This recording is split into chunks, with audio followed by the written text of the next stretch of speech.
Hey, welcome back to Karen's Papercraft. Thank you very much for watching. Wat leuk dat je weer kijkt, dankjewel. Today I have a cute Halloween bag for you, for a Halloween treat. And it has a cardstock bottom, which keeps it upright well and makes it really sturdy at the bottom. It has a tuck-in closure, so you don't have to tear it apart to get the treat out. As usual, I have tips and tricks for you, so come and join me. Right, let's take a look at the supplies that I'm going to use. The Scary Cute stamp set, and I'll hold it up then there's not so much glare. This one, that one, and Say Boo and Scary On. I'm going to use blending brushes and a scrap of basic white to do the die cutting. And for the die cutting I'm using the Stylish Shapes dies, and I'm going to use the second smallest and that one. I'm also going to use the Very Best Trio Punch for the corners of the flap, which fills over, Early Espresso, Gorgeous Grape and Granny Apple Green. And then I think I've mentioned everything, so I'll put these things over there. In my prototype I have used nearly the same. The only thing which is different is the Designer Series paper. Here I have used the Gingham Cottage, and today in my video I'm going to use Celebrate Everything because I liked the idea of having a pumpkin bag. And the glossy dots that I've used here, I think I'm going to choose the yellow ones, which will show up really well on the bag, but I'm not sure yet. I'll just see that later on. Okay, let us first start with the stamping. You're going to need a piece of paper, Designer Series paper. This is 8.5 by 5.5. 21.5 by 14 centimeters. You need a piece of basic white, which is again 8.5 by 2.25, which is then 21.5 by 5.7 centimeters. And I'm going to start with the basic white piece because I'm going to do some scoring first. With a short side top, you're going to put a score line at 3/4. This will help me get my stamps right. I'll show you what I mean. I want those 3 children, which are trick-or-treating, and then the Early Espresso ink. And this is a solid stamp, so you have to make sure that there is enough ink on your block. Then I'm going to stamp 4 times, and I'm trying to get them as close to each other and as close to the edge of my paper as I can. So I just look at the image there and then just go over with my stamp just a little. And of course here I'm keeping in mind where my score line is, so that I'm stamping it in the right position. See, that's nicely inked. So I'm checking again if there's plenty of ink everywhere, and then I continue stamping. You need a pad that is well inked. By the way, I can leave it open because this has to dry. Make sure your image is dry, otherwise you will smear it when you do the blending of the colour. I'm going to stamp the little boy with the lantern.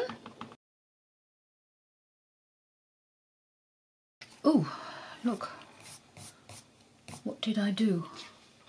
Oh, well, there was water on there. I just wetted my chamois again. Be careful, Karen. So I'm going to leave this for a minute to let it dry properly before I do my blending. Meanwhile, I can do some more scoring of the Designer Series paper. With the long side top, you are going to put a score line at 3 inches, 4, 7 and 8.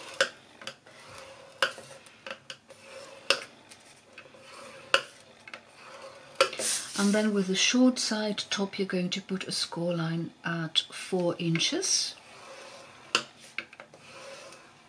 And you see that I'm going over it a couple of times, and I'm putting just really light pressure on because this is a Designer Series paper and you don't want to push your scoring tool through the paper and create a hole. So I can do some folding here to start with, and I'm going to use that later, this piece of paper. Meanwhile I'm letting my stamped images dry. Oh yeah, you see, there's a drop of water there. Yeah, this will be on the front of the bag. So, oh dear, I'll do this again. I'll just go and do that. Right, she's back. Sorry about that. I'm going to do some colouring with my blending brushes and the ink, the Gorgeous Grape and Cranny Apple Green. You see that meanwhile I've done these two already, so using two colours of ink. So I'll start here at the bottom with the Gorgeous Grape and just go about halfway through. And you can see that I've taken the bottom part as well. This is going to fold over later because you don't want the bottom to be too white and too bare. Then I'm going to do the same thing with the Granny Apple Green.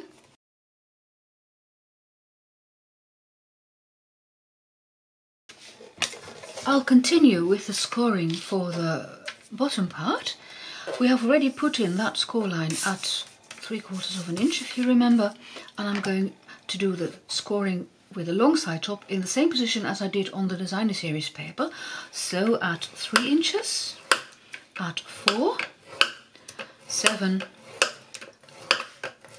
and 8, which is in centimetres 7.6, 10.1, 17.7 and 20.2 centimetres.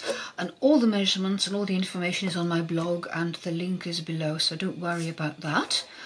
I will blend in the sizes as well, but you can check my blog. Then I'm going to do some folding here as well, and I'm going to use my bone folder because this paper is sturdier than and thicker of course than the Designer Series paper. Make sure it is straight. If ever I have a long strip, I just make sure that when I folded it that these lines align.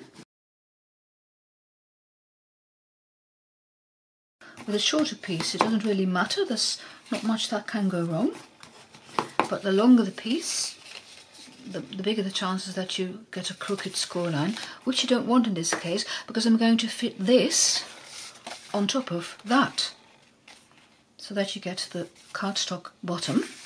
I'll show you how I do that. First I'm going to put some tear and tape on the inside and I'm going to put it along the top there. And it's a bit difficult to see because it's white. I'm just checking up in my camera to see if you will be able to see, and I think you can see. So some tear and tape along the top. And I'm going to put more tear and tape on later, but first I'm going to adhere these two parts together. And I'm going to, where's my Take Pick tool? I'm going to release just part of that backing. Then with the multi-purpose liquid glue I'm going to stick down the rest, because this gives me some room to move the paper if necessary. It's a large piece to fit together, and if you use tear and tape only and tear and tape everywhere, you know tear and tape, once it's stuck, it's stuck. Now make sure you put it on right. So here I have this short flap and here as well, see?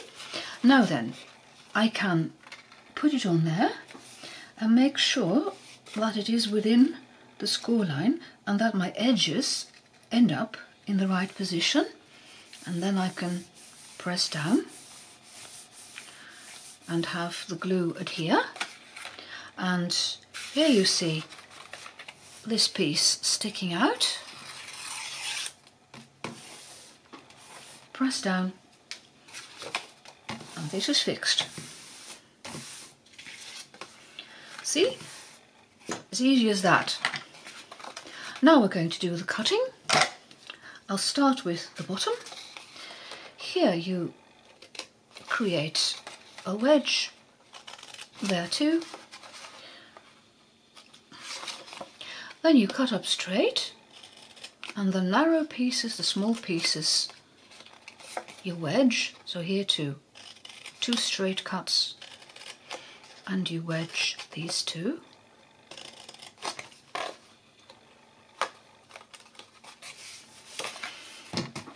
That's the bottom part.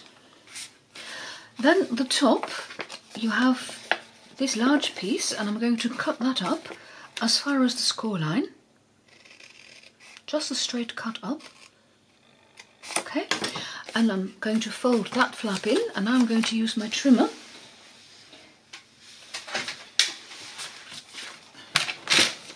to shorten excuse me, these flaps. And I want about 3/4 of an inch. You could have 1/2 an inch as well. So I'm looking on my trimmer, and then 1 to the third line, I just align the folded end with that score line and cut. Then you've shortened excuse me, you've shortened these flaps, and you can fold them in, stick them in, fold them down, and you get the beautiful top onto the bag. Now I'm going to put more tear and tape on, and along this top part here I'll just do it in one go, and I don't have to start on the left at the very edge because I'm going to cut that piece off anyway. And I'm doing this now so that I won't have to put on 4 pieces, because you're going to cut up those 4 pieces. Right, the flap that is in between the 2 smaller flaps, that's the front flap, so there you put a piece of tear and tape along the bottom edge. You turn the bag over, and then here along the glue flap, again some tear and tape. And you need 2 small pieces on those little flaps.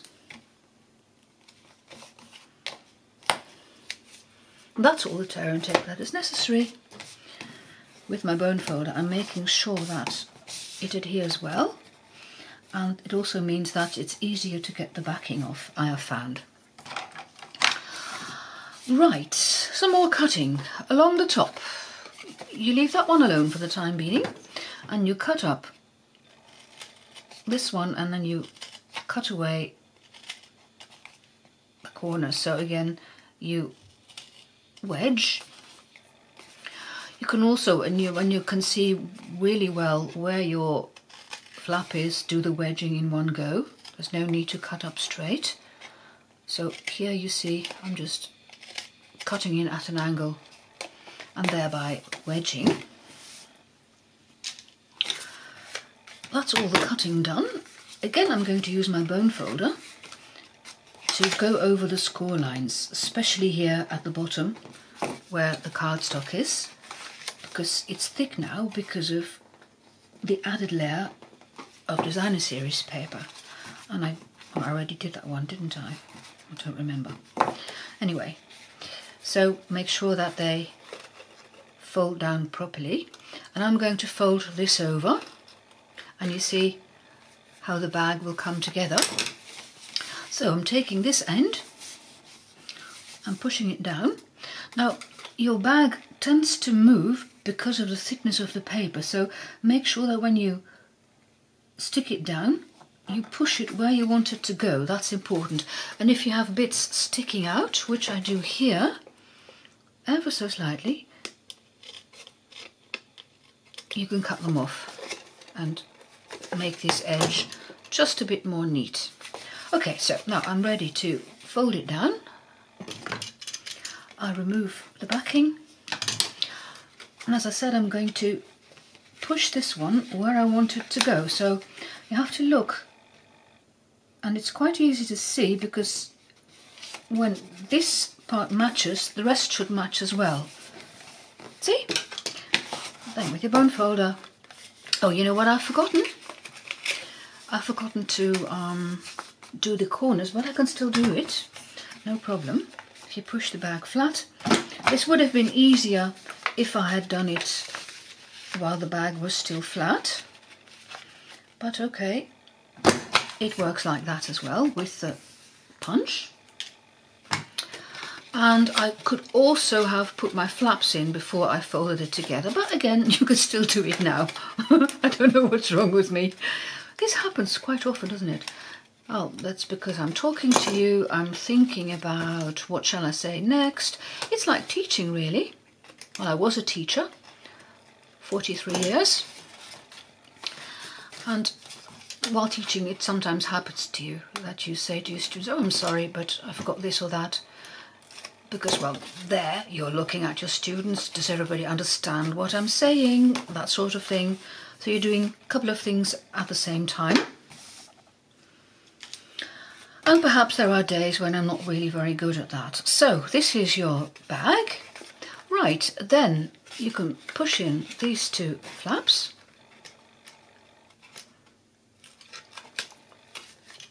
And then you fold over the back flap first. That's the one that has no tear and tape on it, and which is at the same end, you see, as the flap that folds over.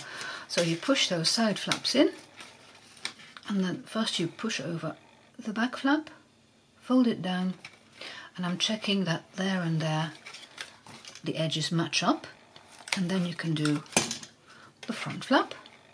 Again, maybe using my fingers to move the box a little,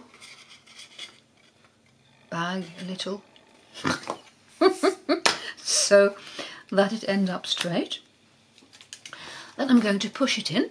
Just from the top I'm looking, I just put my fingers about halfway, push in, and at the same time I'm pinching. So fingers and thumb, push in and pinch, and then your bag will almost naturally fold together and this flap will go over.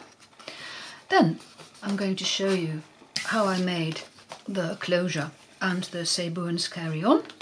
I promised you earlier on the second smallest and that one, and I'm going to die cut these.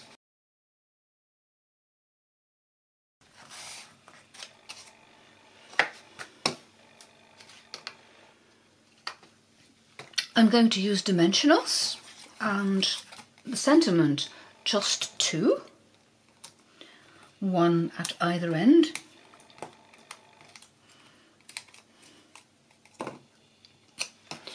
And you can put your hand in the bag if you have small hands like I do, and then push it in. And then for this one, which is the closure, you put one dimensional on, and be careful where you put it. You want it towards the bottom, so where the little boy's feet are. So you upend it, then you put your dimensional there, and I'll show you again. So you see, this is where the boy's feet are, that's where the dimensional is. And then, of course, you want to fold the bag closed to make sure that it ends up in the right direction. And then you don't want it too far up, because then you won't be able to slide the flap under. So when I put it on, I just look at the boy's neck, and then again make sure your dimensional attaches really well, and then you can slide the top under, tuck it in. Okay, then I want some glossy dots, and I will have the yellow ones. I think they show up really well. Yeah, they will show up well. So with my Take Your Pick tool, and again I'm opening the bag so that I can put my finger in and then push from the back as well.